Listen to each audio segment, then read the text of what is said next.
Hello students, welcome to AV coaching classes. कैसे हो आप सभी?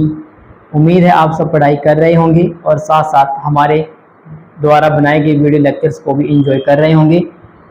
तो चलिए ज़्यादा समय को वेस्ट ना करते हुए आज हम लेकर आए हैं आपके लिए प्रश्नावली 9.1 कक्षा 10 का त्रिकोणमिति के कुछ अनुप्रयोग वाले चैप्टर से क्वेश्चन नंबर 12। तो क्वेश्चन नंबर 12 में हमें क्या बोलते हैं? तो क्वेश्चन नंबर 12 में हमें बोला गया कि 7 मीटर ऊंचे भवन के शिखर से, ठीक है, 7 मीटर से ऊंचा कोई भवन है, उसके शिखर से एक टावर के शिखर का उन्नयन कोण जो है वो है 60 डिग्री। ठीक है, कितने डिग्री है? 60 डिग्री है। यानी कि हमें क्या दिया हुआ है? तो यहाँ पे 7 मीटर ऊंचा भवन है कोई, ठीक है, और एक टावर है। तो हमें पता चल गया कि यहाँ पे हमारे पास जो समकोण त्रिभुज का निर्माण होगा वो कुछ इस प्रकार का होगा। मान लीजिए आपके पास ये एक 7 मीटर ऊंचा भवन है, ठीक है, मान लेते हैं आपके पास ये एक 7 मीटर ऊंचा कोई भवन है और क्या गिवन है? एक टावर आपके पास गिवन है। तो आपको ऑब्वियसली बात है, पता होना चाहिए कि जो टावर की जो ऊंचाई होती है वो भवन से ज़्यादा ही होती है ना। तो मैं चलो इसको कुछ थोड़ा बड़ा बना देता हूँ भवन के कंपैरिजन में और इनके पाद बिंदुओं को भी मिला देता हूँ, ठीक है। तो कुछ ऐसा हमारे पास स्ट्रक्चर यहाँ पे गिवन है। तो 7 मीटर ऊंचा भवन, यानी कि हमारे पास भवन की ऊंचाई आपको दे दी कितना? 7 मीटर है इस भवन की ऊंचाई। और क्या गिवन है? 7 मीटर ऊंचे भवन के शिखर से, भवन का शिखर यहाँ पे होगा और टावर का शिखर यहाँ पे होगा, तो इससे बनने वाला उन्नयन कोण 60 डिग्री है। अब वो उन्नयन कोण बनेगा कहाँ? तो वो उन्नयन कोण हमारे पास यहाँ पे बनेगा। तो ये जो उन्नयन कोण है यहाँ पे, मान लेते हैं ये इसकी छत है और छत से एक पैरेलल लाइन में ड्रॉ करता हूँ। तो यहाँ से बनने वाला कोण कितना है? यहाँ पे 60 डिग्री है। इसके पाद बिंदु का अवनमन कोण 45 डिग्री है। अब देखो इसके पाद का अवनमन कोण, अवनमन कोण पहला क्वेश्चन आई थिंक जिसमें आपके पास अवनमन कोण का जिक्र आया होगा। तो अवनमन कोण होता क्या है? अवनमन कोण हमेशा बाहर बनता है, ठीक है। यानी कि अगर मैं यहाँ पे एक लाइन ड्रॉ करूँ इनके अकॉर्डिंग, तो जो अवनमन कोण बनेगा इसके पाद बिंदु से, यानी कि ये है टावर का पाद बिंदु और इसके भवन के शिखर का बनने वाला जो कोण है वो है 45 डिग्री। यानी कि आपके पास ये जो कोण गिवन है ये वाला, इसको बोलते हैं अवनमन कोण। यहाँ पे ये है अवनमन कोण 45 डिग्री, ठीक है। यानी कि ऊपर वाली लाइन के साथ जो कोण बनता है वो अवनमन कोण होता है और जो नीचे वाली आधार के साथ बनता है यहाँ पे वो उन्नयन कोण होता है। और जो ऊपर बनता है वो मान लो ऐसे जैसे कि छत के साथ वो जो टीन डली होती है ना, शेड डला होता है, वो जो अगर छत के साथ उसको कंपैरिजन करके कोण निकाले तो वो ये वाला ये होता है आपके पास अवनमन कोण। और जो अंदर बनता है आधार के साथ वो होता है आपके पास उन्नयन कोण।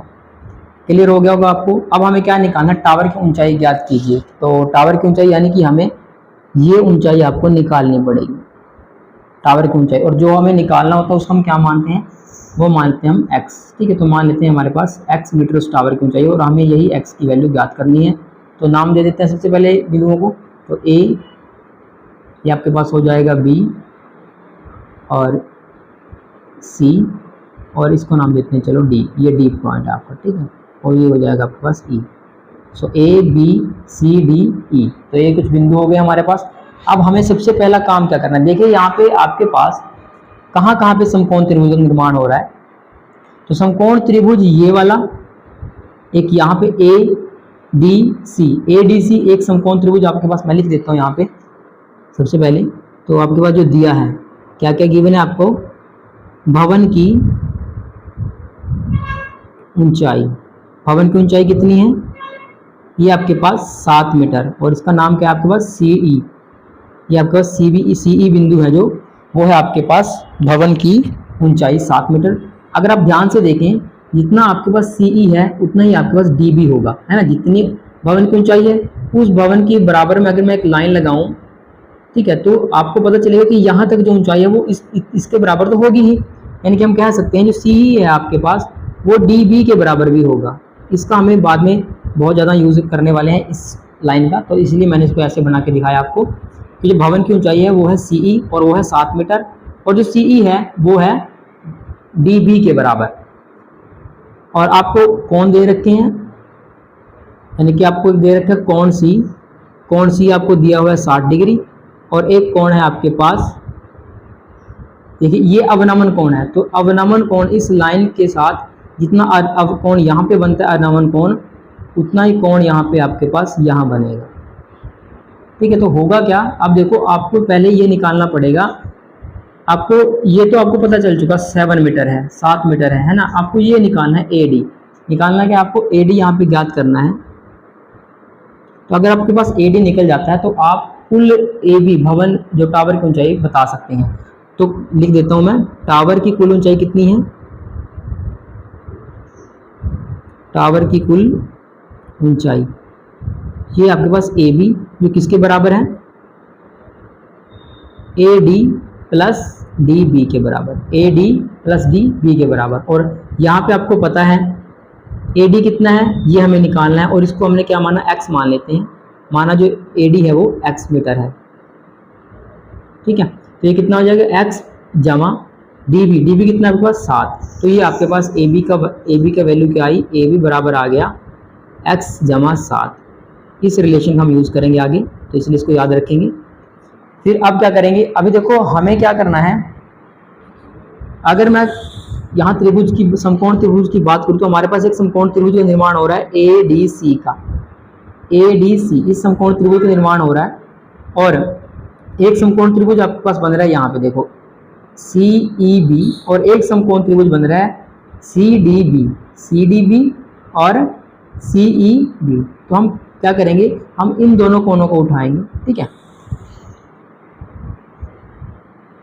और हमारे पास क्या क्या भुजाएं बराबर हैं, अगर ध्यान से देखें तो हमारे पास BE भुजा है जो, ठीक है, जो हमारे पास यहीं में लिख देता हूँ, जो BE है आपके पास वो किसके बराबर है, DC के बराबर है, DC के बराबर है।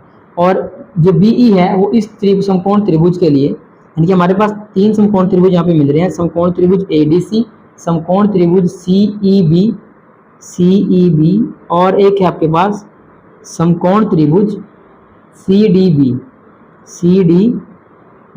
तो 3 समकोण त्रिभुज हैं। हम क्या करेंगे, हम इस समकोण त्रिभुज का प्रयोग करके इस आधार को निकालेंगे, क्योंकि जितना आधार ये होगा उतना ही आपके पास ये होगा, ये दोनों बराबर हैं। अभी मैंने बताया लिख के कि BE आपके पास DC के बराबर है।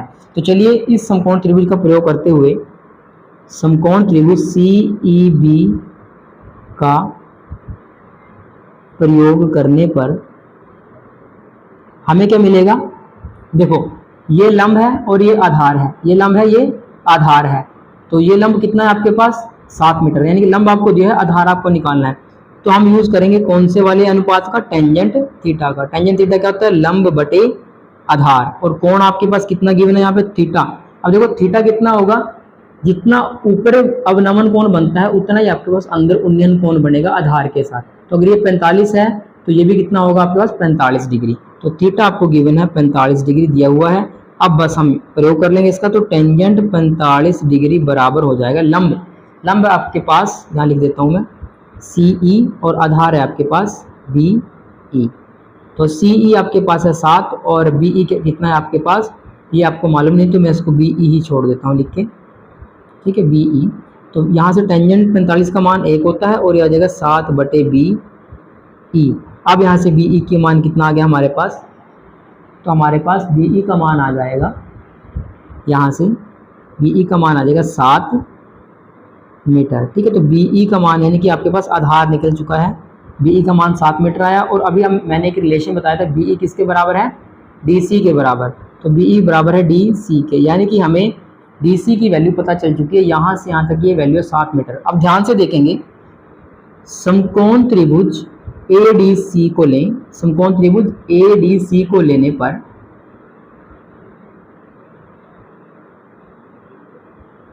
तो समकोण त्रिभुज ADC जब हम लेंगे तो हमें क्या मिलेगा, यहाँ पे भी देखो कोण कितना है आपके पास, इस यहाँ समकोण में थीटा है आपके पास 60 डिग्री।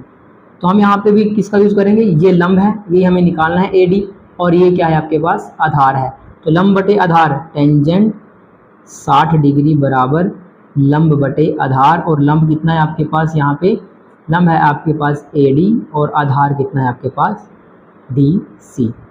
तो टेंजेंट 60 डिग्री का मान वर्गमूल 3 और AD यही हमें निकालना था। x इसको हमने माना था, अगर ध्यान हो पीछे हमने x इसको माना था, बटे आधार। आधार अभी निकाला है BE बराबर 7 मीटर बराबर DE, तो ये आ जाएगा DE और यहाँ से DE का मान क्या आ जाएगा, DE का मान आएगा x बटे में वर्गमूल 3। पता है ना कैसे किया, ये क्रॉस मल्टीप्लाई कर, तो ये हमारे पास DE का मान आ गया। ठीक है, x बटे वर्गमूल 3। सॉरी यहाँ पे हम DC यूज कर रहे थे, तो DC बराबर आ गया x बटे वर्गमूल 3 और यहाँ से DC के बाद अभी हमने मान निकाला कितना 7, तो हम यहाँ पुट करेंगे 7 और ये वर्गमूल 3 उधर गुना में आ जाएगा, तो x का मान हमारे पास आ गया 7 वर्गमूल 3। कितना मान आ गया, 7 वर्गमूल 3 x का मान आ गया। तो हमें तो क्या निकालना था, हमें तो कुल AB निकालना था। अभी हमारे पास AD आया है, x यानी कि AD बराबर x हमारे पास आया 7 वर्गमूल 3 मीटर। लेकिन हमें जो निकालना था वो निकालना था कुल टावर की ऊंचाई। तो टावर की जो कुल ऊंचाई आपके पास आएगी वो कितनी होगी, वो होगी आपके पास AB, और AB किसके बराबर है, मैंने अभी रिलेशन लिखवाया था स्टार्टिंग में। AB आपके पास टावर की कुल ऊंचाई है AD plus DB, AD plus DB यानी कि AD प्लस DB, तो ये हो जाएगा पास आपके AD प्लस DB।